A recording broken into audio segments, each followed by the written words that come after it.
বলেন কোন এজেন্সির মাধ্যমে গেলে ভালো হবে? আসলে বর্তমানে মরিচ চাষের বিশেষ করে ভালোর চাইতে খারাপ এজেন্সির সংখ্যাই বেশি। আপনি একটা এজেন্সিতে যখন আপনি যাবেন, এজেন্সির লোক নিতে পারবে 20 থেকে 30 জন বা 40 জনের ডিমান্ড আছে। তারা 100-150 লোকের ইন্টারভিউ নিয়ে রাখে। এই 100-150 লোকের ইন্টারভিউ যে নিয়ে রাখে, এই লোককে সবগুলো তারা পাঠাইতে পারে? পাঠাইতে পারে না। ওই 20-30 জন লোককে তারা পাঠায়, কিন্তু 100-150 জন লোকের থেকে মেডিকেল এবং পাসপোর্ট এগুলো জমা নিয়ে শুধু টাকা নিয়ে তারা মেডিকেলে বিজনেস করে। এজন্য আপনাদেরকে আমি কোনো এজেন্সির ঠিকানা বা নাম্বার এখন তো দিতেছি না। তবে আমি একটা এজেন্সিতে আমার নিজস্ব কিছু লোক আনার চেষ্টা করতেছি। যদি সেই এজেন্সি ভালো মতন কাজ করে আর সেই লোকগুলো যদি আসে, তাহলে ধীরে ধীরে আপনাদেরকে আমি সেই এজেন্সির ঠিকানা এবং নাম সব কিছু আমি দেওয়ার চেষ্টা করব। কারণ আমি চাই না যে আপনারা প্রতারিত হন মরিচ চাষে এসে। কারণ অনেকেই প্রবাসী আসে বিশেষ করে কষ্টের টাকা ঋণ করে দেনা করে এই মরিচ চাষে আসে। আর একটা সময় মরিচ চাষে আসতে 1-1.5 লাখ টাকা বা 2 লাখ টাকা 2.5 লাখ টাকা সর্বোচ্চ লাগতো। কিন্তু এই মরিচ চাষে আসার জন্য বর্তমানে দেখা যায় 3 লাখ, 3.5 লাখ, 4 লাখ, 4.5 লাখ, মানে এরকমটা হয়ে গেছে মরিচ চাষের ডিমান্ড, মানে টাকার রেটটা। আসলে এই 4.5 লাখ টাকা দিয়ে আপনি মরিচ চাষে আসবেন। মরিচ চাষে আসলে কিন্তু আপনি দেখা যায় এদেশে অন্য দেশের মতন এরকম না যে আসছেন 2 বছর পর ছুটি পাইতেছেন, বাংলাদেশে যাইতেছেন, আসতেছে, এরকম না।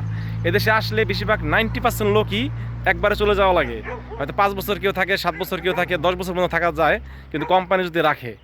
আর কিছু কোম্পানি আছে ছুটি দেয়, যেসব কোম্পানি ছুটি দেয় সেই সব কোম্পানি নিজস্ব খরচে আপনার যেতে হবে।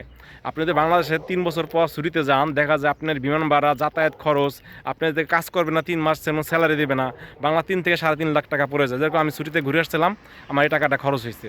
তো এই জন্য বলতেছি মরিশাসে 4 লাখ টাকা দিয়ে আসবেন, আসার পরে খুব ভাইবে চিন্তা আসবেন। আর বিশেষ করে মরিশাসে বর্তমানে অনেক কোম্পানি কিন্তু আছে, ছোটো ছোটো কোম্পানিতে যা দালালরা আপনাদেরকে পাঠিয়ে দিবে, সেই সব কোম্পানি কিন্তু অতটা ভালো না। যেই সব কোম্পানি গভর্নমেন্টের রুলস মানে না।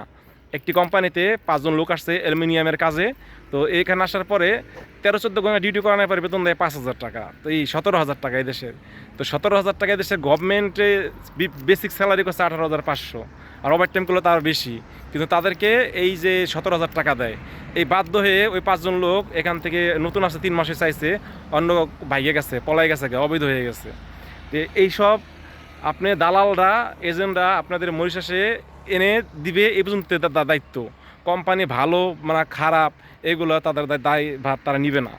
আপনারা মরিশাসে যদি আত্মীয় স্বজন থাকে পরিচিত, যে কোম্পানিতে আসবেন সেই কোম্পানি অবশ্যই খোঁজখবর নিয়ে নিতে বলবেন কোম্পানির অবস্থা কীরকম। আশা করি বুঝতে পারছেন। আমি চাই না যে আপনারা প্রতারিত হন দালালদের মাধ্যমে বা যে কোনো কিছুর মাধ্যমে।